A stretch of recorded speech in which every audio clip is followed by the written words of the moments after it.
Well, this morning's New York Post screams this headline, spy swap.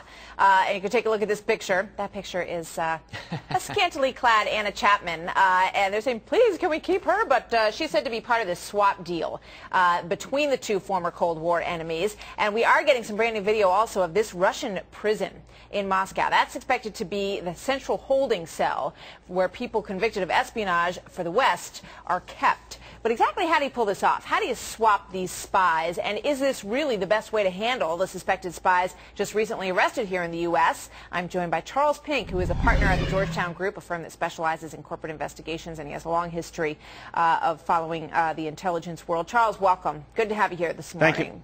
So Thank first you very of all, much. What's your take on this? Is this a good deal for the U.S. to swap these folks that we just took into custody for two people, I believe, is being considered?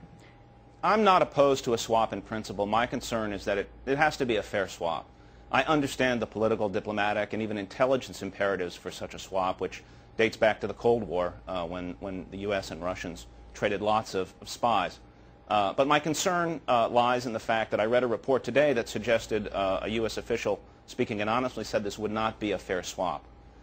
Here we have the proposal to swap 10 of their spies, Russian intelligence officers, for someone who's been in prison for 11 years, if you count his time in detention, in very harsh conditions near the Arctic Circle, often in solitary confinement, and one other spy.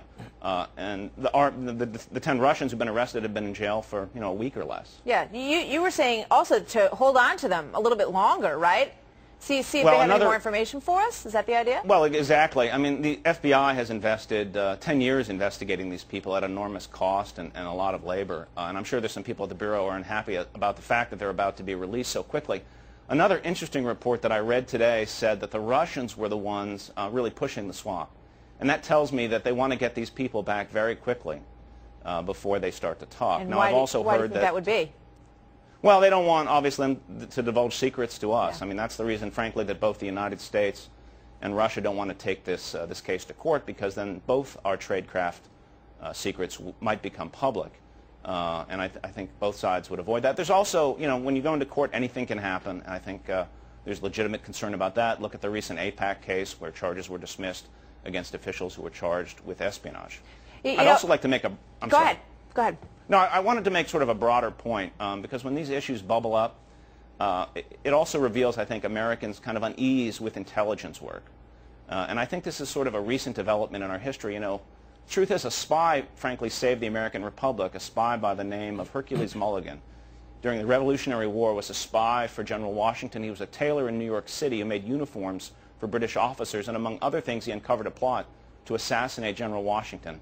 And imagine how different America would be today if that plot had succeeded.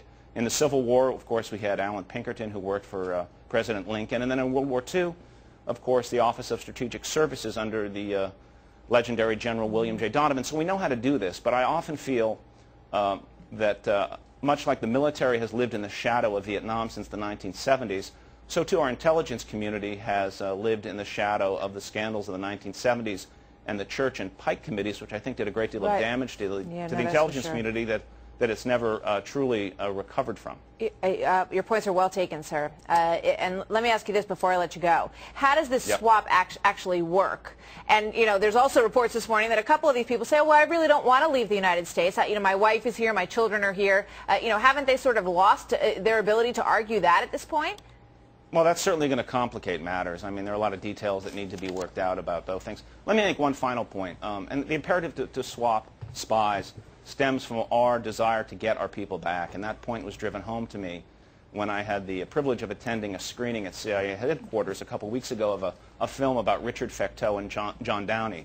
These were two CIA officers shot down in China in the early 1950s who were held prisoner under the most harsh conditions for almost 20 years. And the CIA never stopped trying to get them back. And I think we need to let people who take great risks for our country all around the world, whether they work for the CIA as officers or as assets, know that in the unlikely event that something's going to happen to you, we will do everything in our power to get you back. So there are a lot of powerful emotions connected with this. Absolutely.